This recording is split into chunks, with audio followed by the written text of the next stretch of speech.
मारवाड़ शिक्षण संस्थान अड़ाई की बायोलॉजी की ऑनलाइन क्लास में आप सभी का हार्दिक स्वागत है। आज से अपन बायोलॉजी की 12th क्लास की शुरू करते हैं। जैसा आप सब जानते हैं कि अपने बायोलॉजी को दो भागों में डिवाइड किया गया है, एक बॉटनी और एक जूलॉजी। दो मेजर पार्ट है अपने, और बॉटनी में भी 5 यूनिट्स हैं और जूलॉजी की भी 5 यूनिट्स हैं। टोटल अपने बायोलॉजी में 42 चैप्टर्स हैं। आज अपन थोड़े सिलेबस को लेकर और कुछ पीछे जो हमने 11th में पढ़ा था उनसे लेकर अपन फर्स्ट यूनिट की शुरुआत करेंगे। सबसे पहले मैं सिलेबस के बारे में बात करता हूँ। तो सिलेबस में अपन टोटल 10 यूनिट्स हैं। उसमें फर्स्ट जो रहती है अपनी दो डिवाइडेड है। बॉटनी की बात करूँ यानी मैं वनस्पति विज्ञान की, तो वनस्पति विज्ञान में 5 यूनिट है। पहली यूनिट है आवर्तबीजी पादपों में जनन व विकास। सेकंड जो यूनिट है अपनी उसमें है पादप कार्य की फर्स्ट। थर्ड जो यूनिट रहेगी वो आपकी पादप कार्य की सेकंड रहेगी। फोर्थ जो यूनिट रहेगी वो जैव प्रौद्योगिकी यानी बायोटेक्नोलॉजी से रहेगी।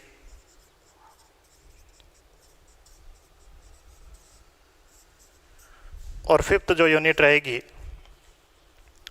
वो रहेगी आर्थिक महत्व की वनस्पति को लेकर और मानव स्वास्थ्य के बारे में बात होगी।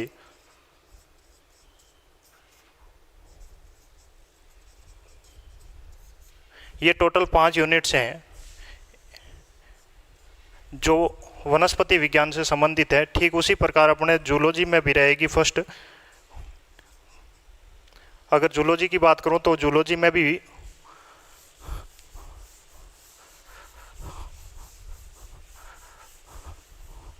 पांच यूनिट्स जो है।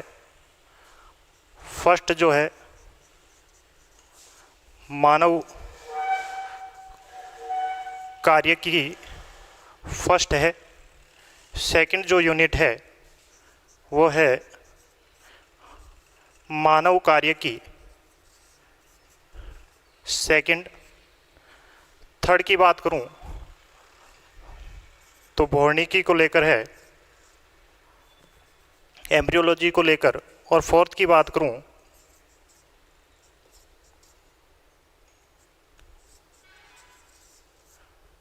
और चौथी की अगर बात करूं तो वो है आनुवांशिकी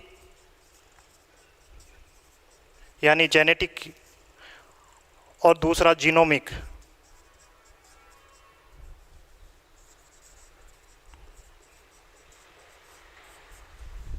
और फिफ्थ जो है मानव कल्याण रहेगा, जिसमें अपन पिसिकल्चर, एपीकल्चर इन सब की बात करेंगे। मानव कल्याण में जो विज्ञान है उसकी बात होगी।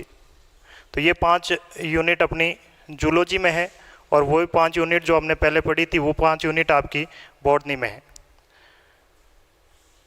इसके अलावा आप सबको ये भी पता है कि अपना जो बायोलॉजी का जो पेपर होता है बोर्ड में वो 56 नंबर का होता है। उसमें ये सारी यूनिट्स आपके सम्मिलित है। इसके अलावा 40 नंबर होते हैं जो स्कूल के बेस पर होते हैं, और 30 नंबर का आपका प्रैक्टिकल होता है जो आपको अलग से प्रैक्टिकल की क्लास के अंदर बात की जाएगी। आज अपन जो बात कर रहे हैं वो यूनिट संख्या बॉटनी की फर्स्ट जो है आवर्तबीजी पादपों में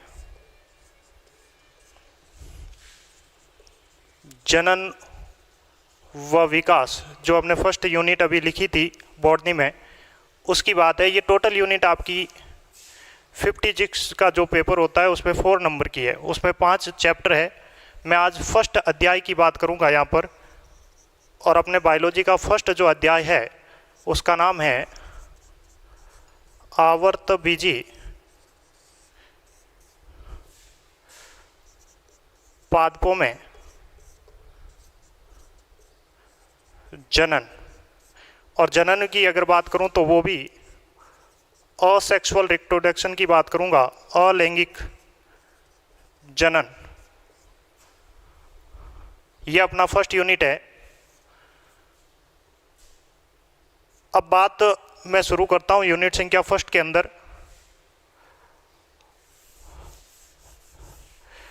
इससे थोड़ा पहले मैं वापस आपको 11th की ओर लेके जाता हूं, और 11th में आपको याद हो तो अपने फर्स्ट यूनिट पढ़ा था जिसमें ये था कि जो प्राचीन बायोलॉजी का इतिहास था, जिसमें महर्षि चरक, सुश्रुत, वेदव्यास, इन सब की जीवनियों को पढ़ते हुए हमने पंचानंद महेश्वरी और वैज्ञानिक इतिहास की ओर चले थे। उसके बाद में आपको याद होगा कि जीव विज्ञान जो वर्ड है या जीव विज्ञान जो शाखा है विज्ञान की, उसको R.H. व्हीटेकर ने, इससे अलावा भी कई वैज्ञानिकों ने डिफाइंड किया था, लेकिन R.H. व्हीटेकर ने जो पंच जगत का 5 किंगडम थ्योरी दी थी, उसके आधार पर हमारी सारी जीव विज्ञान विस्तृत है। और उसकी मैं थोड़ी सी बात आपको वापस करते हुए ये आवर्त बीजी कहाँ से आया है और क्या चीज़ है, इनकी बात करूंगा और फिर अपने चैप्टर की शुरुआत करूंगा। तो याद होगा R.H. व्हीटेकर ने जितना भी जीव क्षेत्र है, जीव उसे कहते हैं जिसमें जीवन यापन करने का गुण होता है, जिसमें श्वसन, पाचन, ये सारी चीज़ें पाई जाती है, गति, वृद्धि, इन सभी को अपन जीव कहते हैं। और जीव विज्ञान में एक तो पादपों को सम्मिलित किया गया है और दूसरा जीव जंतुओं को। और जैसा आप सभी जानते हैं कि पादप जो वर्ग है उसको वनस्पति विज्ञान की श्रेणी में रख दिया गया है, और जो जीव वर्ग है उसको जीव जंतु या जीव विज्ञान या प्राणी विज्ञान की श्रेणी यानी जूलॉजी के अंतर्गत रख दिया गया है। अपन बात इस चैप्टर में जो कर रहे हैं वो प्लांट से रिलेटेड कर रहे हैं। उससे पहले मैं बता दूं कि ये टोटल जो जीव विज्ञान वर्ड है, इसको कितने भागों में और किसने सबसे पहले डिफाइंड किया था। तो देखो, पंच जगत की थ्योरी जो दी थी वो R.H. व्हीटेकर ने दी थी। और R.H. व्हीटेकर ने कौन से 5 जगत बताए थे, 5 किंगडम, उनकी बात करता हूं। तो देखो, R.H. व्हीटेकर ने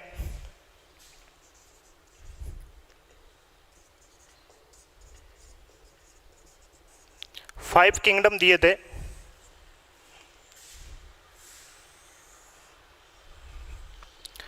फर्स्ट की बात करूं तो मोनेरा, सेकंड की बात करूं प्रोटिस्टा,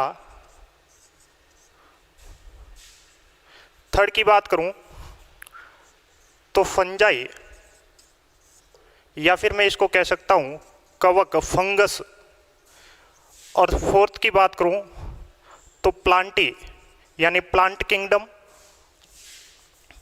और 5 की बात करूं तो जंतु जगत।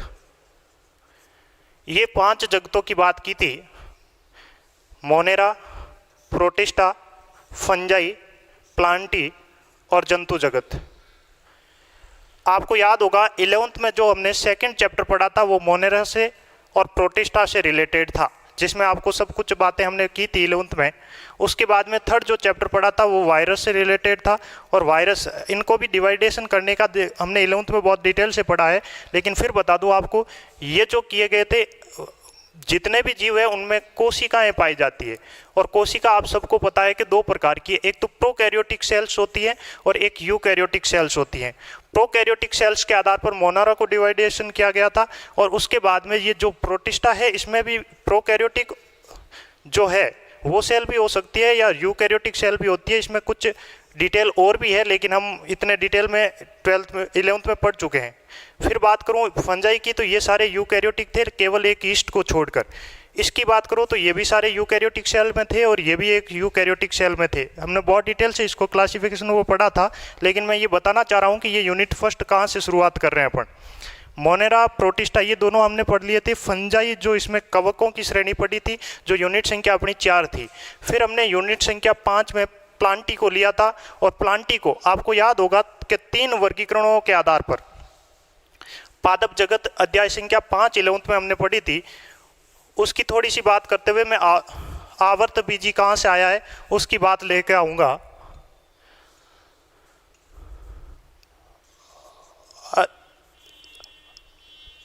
पादप जगत में आपको याद होगा कि 3 प्रकार के वर्गीकरण किए गए थे। एक कृत्रिम वर्गीकरण था, एक प्राकृतिक नेचुरल था और एक जातिवर्तीय।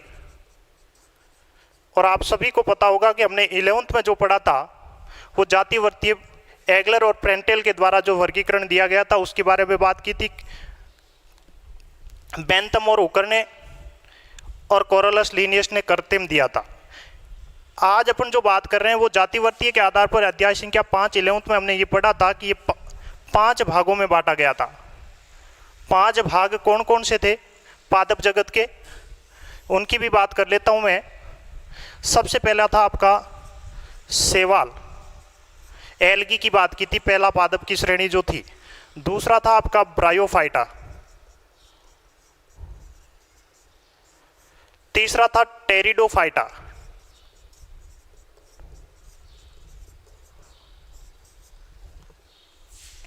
अगला था जिम्नोस्पर्म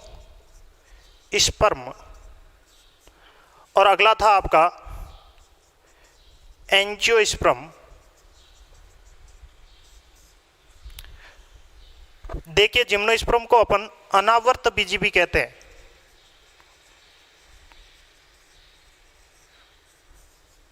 और इसको कहते हैं आवर्त बीजी।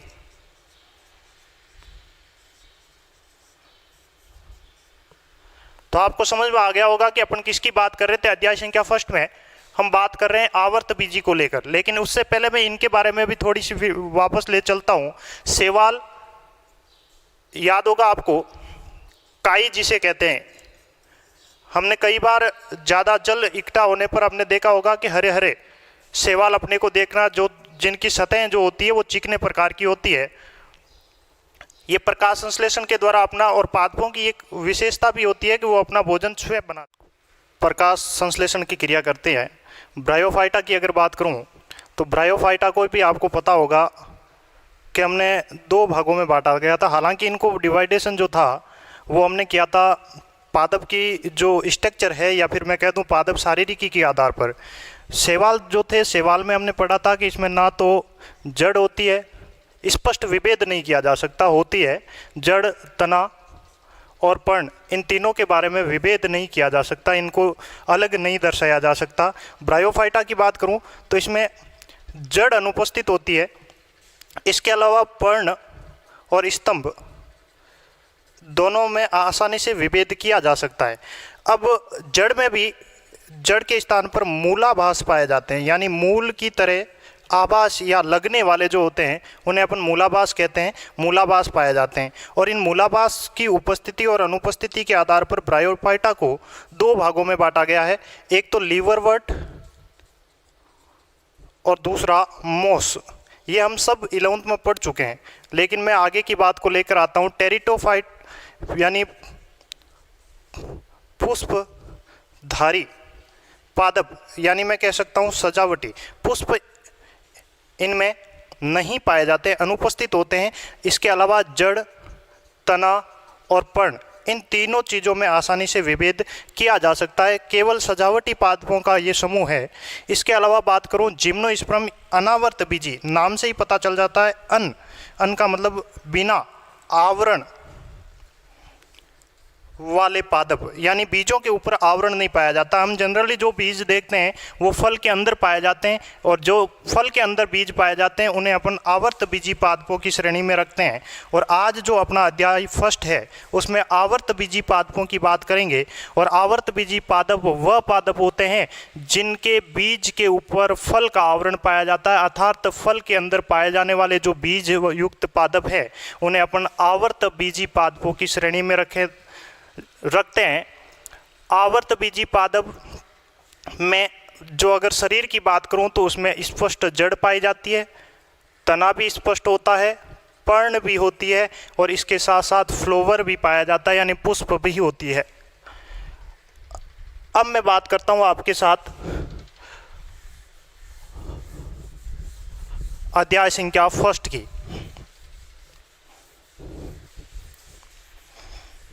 जो अपना यूनिट है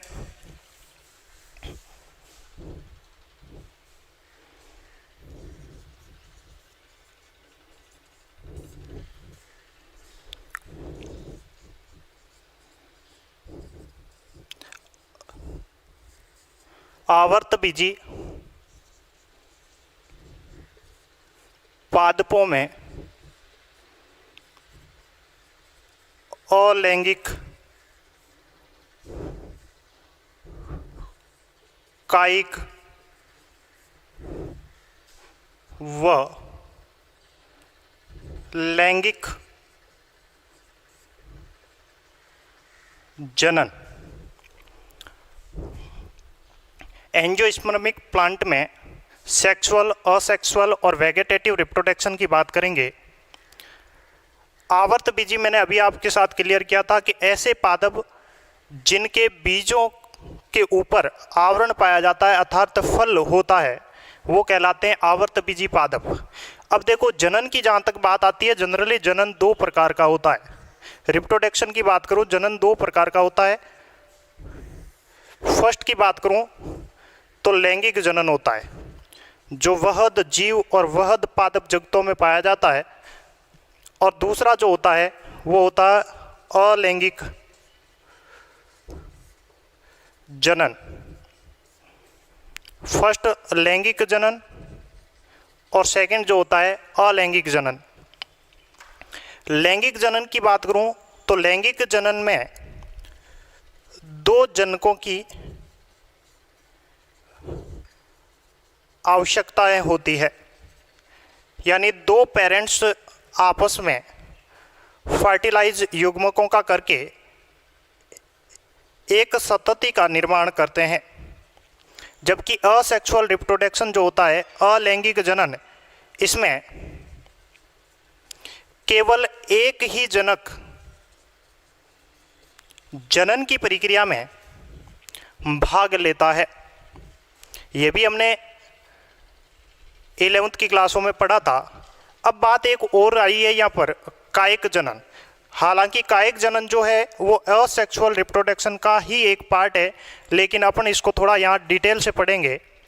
बात शुरू करता हूँ मैं आवर्तबीजी पादपों में असेक्सुअल रिप्रोडक्शन को लेकर।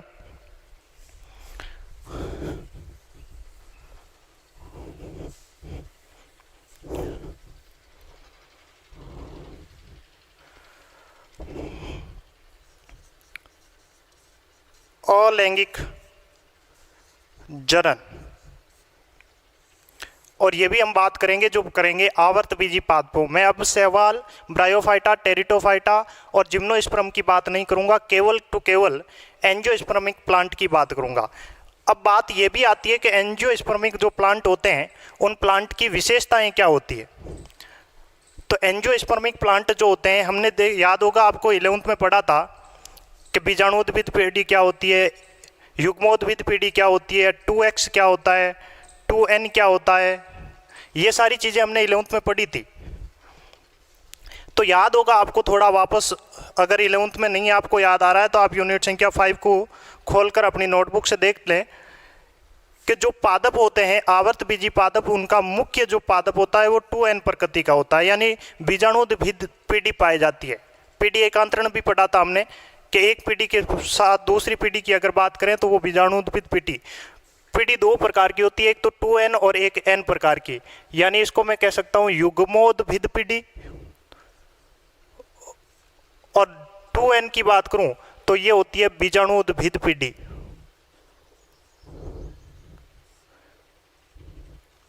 और पीढ़ी एकांतरण की बात करूं तो पहले 2n, उसके बाद में n और n से पुनः 2n, ऐसा जो क्रम सीक्वेंस जो चलता है उसे अपन पीढ़ी एकांतरण की श्रेणी में लेते हैं। ये चीज़ें हमने पढ़ की है, लेकिन मैं थोड़ी सी आवर्तबीजी पादपों की विशेषताओं की बात करते हुए उसके बाद में असेक्सुअल रिप्रोडक्शन की बात करूंगा।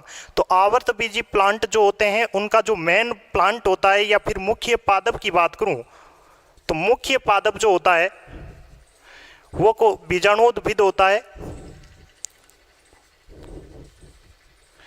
बीजाणुद्भिद होता है, यानी मैं कह सकता हूं 2n या फिर 2x प्रकार का, यानी सभी कोशिकाएं जो होती है वो द्विगुणित होती है।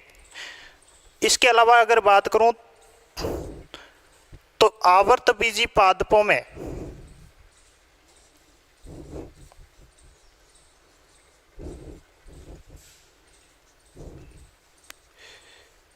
पीढ़ी एकांतरण पाया जाता है। तो आप पूछेंगे ये पीडी एकांतरण क्या होता है। मैंने बात अभी बताई आपको कि युग्मोद्भिद पीढ़ी के बाद बीजाणुद्भिद पीढ़ी और बीजाणुद्भिद पीढ़ी के बाद पुनः युग्मोद्भिद पीढ़ी का जो सीक्वेंस चलता है उसे अपन कहते हैं पीढ़ी एकांतरण।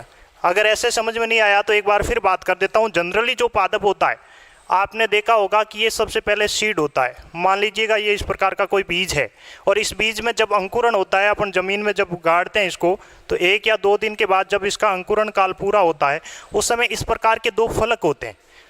आपने देखा होगा जैसे अपन जितनी भी दाल कुल हैं, लेग्यूमिनेसी कुल के पादप है जितने भी, उन सब में अपन देखते हैं कि इस प्रकार के 2 फलक होते हैं। जबकि अगर बात करूं मैं ग्रेमिनी कुल के जितने भी पादप है यानी एक बीजपत्री पादप, उन सभी में इस प्रकार का नहीं होता है। बीज जब भी अंकुरण होता है, जैसे हमने बाजरा देखा है, उसमें सीधी एक प्रकार की पर्ण की ऊपर की ओर निकलती है और नीचे की ओर जो मूलांकुर होता है वो छोटी जड़ों के एक बीजपत्री और द्विबीजपत्री में काफ़ी डिटेल से हमने अंतर पढ़ रखा है। इन सभी की बातें होगी। हम बीज अंकुरण की बात कर रहे थे। बीज अंकुरण होता है तो ये 2 बीज पत्र कहलाते हैं। इन 2 बीज पत्रों के नीचे की ओर एक हल्का गुद्देनुमा भाग निकलता है जिसे हम मूलांकुर नाम देते हैं। मूलांकुर नाम से ही स्पष्ट हो रहा है, मूल प्लस अंकुर मिलकर जो मूल का निर्माण करे या मूल के निर्माण की संरचना बनाए उसे अपन कहते हैं मूलांकुर। और ऊपर की ओर जो निर्मित होता है ये भाग, ये होता है प्रांकुर। और इस प्रांकुर का ही वहद भाग होता है प्राहो।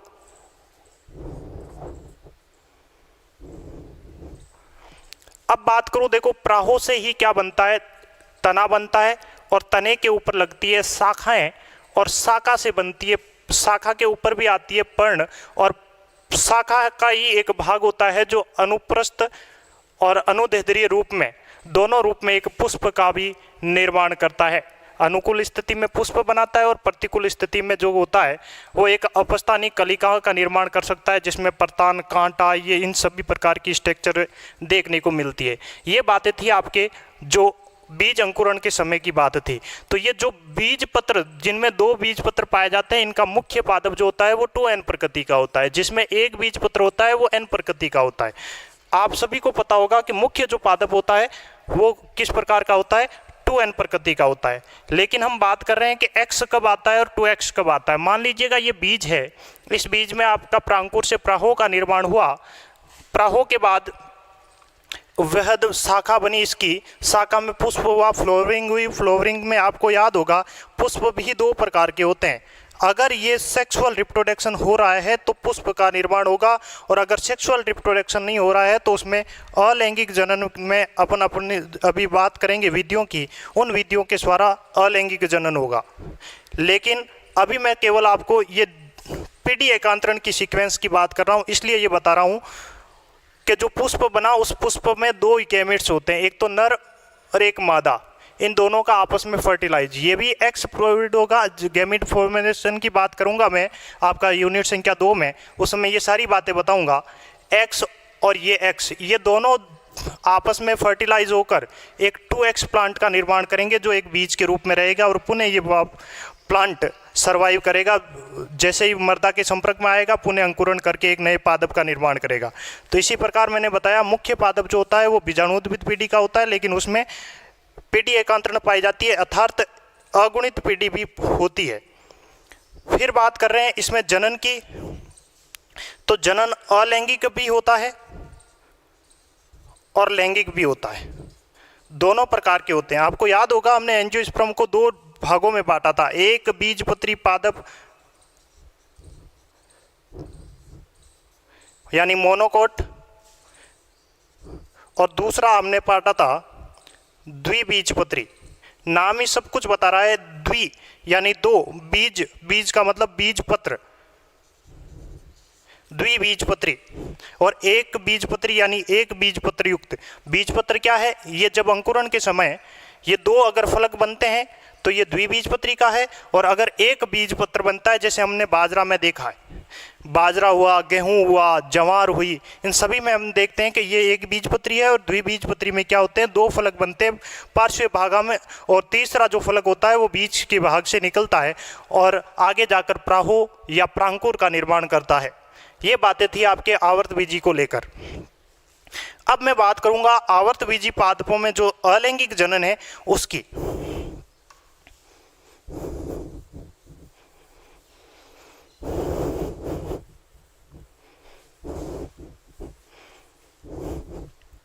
देखिए, अलैंगिक जनन को शुरू करने से पहले दो बात क्लियर कर लेना। फर्स्ट बात यह है कि इस जनन में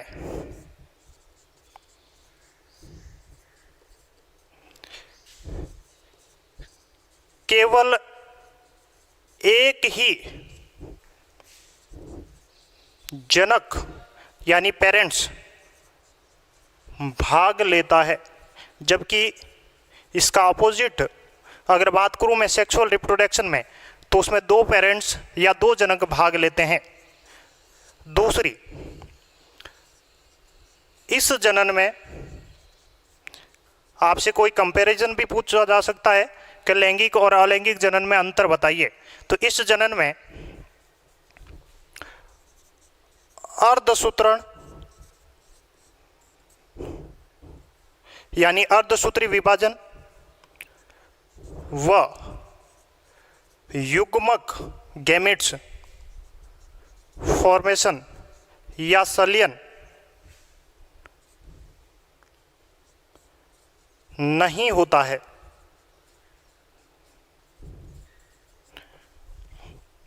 अर्धसूत्रण का मतलब होता है, अर्ध का मतलब आधा और सूत्रण का मतलब गुणसूत्र, गुणसूत्रों का आधा, और गुणसूत्रों का आधा आपको याद होगा अर्धसूत्री विभाजन जो हमने पढ़ा था उसमें होता है। और जनरली जो लैंगिक जनन होता है उस लैंगिक जनन में क्या होता है भाई, अर्धसूत्री विभाजन पाया जाता है, जिस दो फॉर्मेशन में होता है आपको याद होगा, अर्धसूत्री फर्स्ट विभाजन और अर्धसूत्री सेकंड विभाजन। अर्धसूत्री फर्स्ट में भी वो सारी स्टेज है जो आपने 11th में पढ़ी थी। ये दो चीजें मस्ट है कि इस प्रकार के जनन में केवल एक ही जनक भाग लेता है। जनक का मतलब पेरेंट्स, दो जनक की रिक्वायर्ड नहीं होती है, वो केवल सेक्सुअल रिप्रोडक्शन में होती है। और इस प्रकार के जनन में अर्धसूत्रण और युग्मक सलियन नहीं होता है। अब बात करूंगा मैं अलैंगिक जनन की। अब बात कर रहे हैं अपन अलैंगिक जनन के प्रकार।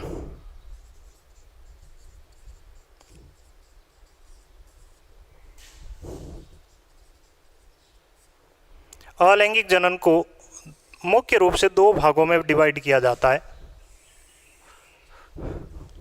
फर्स्ट की बात करूं तो होता है अनिषेक बीजता, इंग्लिश में बात करूं तो एपोमिक्सिस कहा जाता है इसे।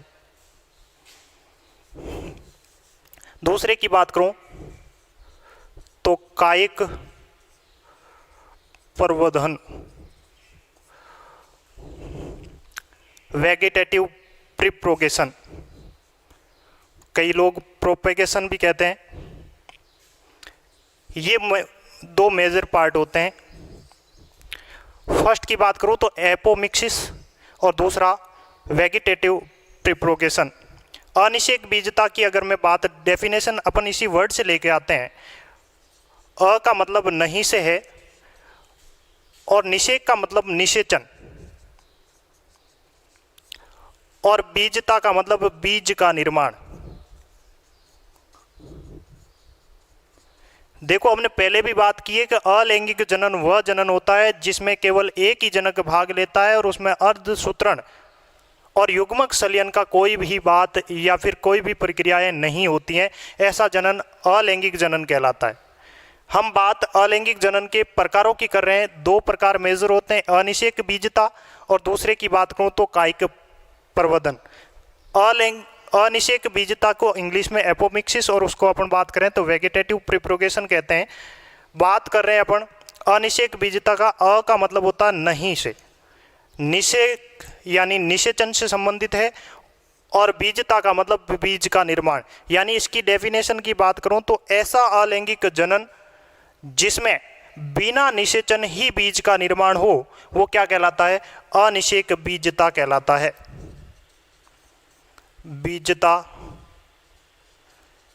कहलाता है। Second vegetative propagation. देखो, वर्ड आया है कायिक और दूसरा आया है प्रवर्धन। इन दोनों बातों को समझना है। फर्स्ट बात अपन बात कर रहे हैं कि पादप के कायिक भाग कौन कौन से होते हैं। हमने 11th में बात की है, आपको याद होगा, जड़, तना, पर्ण, शाखा, ये इतने जो भी पार्ट है, इससे अलावा परतान, कांटा, पत्र प्रकलिकाएं, ये सारे जो होते हैं वो कायिक भाग होते हैं। जबकि जो पुष्प होता है वो जनन पार्ट होता है। पुष्प की स्ट्रक्चर भी हमने बहुत डिटेल से पढ़ रखी है, आगे अपन फिर बात करेंगे। तो ये बात कर रहा है कायिक की, यानी अपने को केवल इन्हीं बातों पर ध्यान देना। अगर पुष्प की स्ट्रक्चर आती है तो वो केवल अपने लैंगिक जनन की ओर चला जाता है, जबकि अपन इस यूनिट में लैंगिक जनन की बात अभी नहीं कर रहे हैं। अपन केवल इस यूनिट में केवल अलैंगिक जनन की कर रहे हैं, जिसमें 2 प्रकार का मुख्य रूप है। पहला अनिषेक बीजता, दूसरा कायिक प्रवर्धन की। अनिषेक बीजता ऐसा जनन है जिसमें बिना निषेचन से ही क्या बन जाए, बीज बन जाए, वो क्या कहलाता है, अनिषेक बीजता कहलाता है। दूसरा वेगेटेटिव प्रोपगेशन की बात करूं तो वेगेटेटिव प्रोपगेशन क्या कहलाता है कि कायिक का मतलब जड़, तना, पर्ण या शाखा, इन्हीं किसी पार्ट की बात कर रहा हूं। और प्रवर्धन की बात आती है तो इसको भी थोड़ा समझ लेते हैं अपन कि किसी कायिक भाग का अगर कोई छोटा टुकड़ा, तो उसे अपन कहते हैं प्रवर्ध, प्रोप्यूल क्या कहलाता है, जड़ का, तने का हो सकता है, पर्ण का हो सकता है, शाखा का हो सकता है, या किसी पत्र प्रकलिका का हो सकता है। बुल्बिस पढ़ा था हमने, आपको याद होगा, उसका छोटा जो टुकड़ा होता है वो प्रवर्ध कहलाता है। और उस प्रवर्ध के द्वारा अगर कोई नया प्लांट फॉर्मेशन किया जाता है तो उसे अपन प्रवर्धन कहते हैं। आई होप क्लियर हो गया होगा आपको कि कायिक भाग की बात करूं तो जड़, तना, पर्ण और शाखाओं से लेकर है। और प्रवर्धन का मतलब होता है कि किसी छोटे टुकड़े के, कायिक के छोटे टुकड़े से अगर कोई प्लांट बनाया जा रहा है या फिर प्लांट को ग्रो करवाया जा रहा है तो वो क्या कहलाता है, प्रवर्धन कहलाता है। ये 2 मेजर पार्ट होते हैं। अपन नेक्स्ट क्लास में अनिषेक बीजता की बात करेंगे और इसको बहुत डिटेल से लेते हुए फिर अपन वेगेटेटिव प्रोपगेशन के लिए बात करेंगे, और ये जो अपना रहेगा वो अपनी नेक्स्ट क्लास में देखेंगे।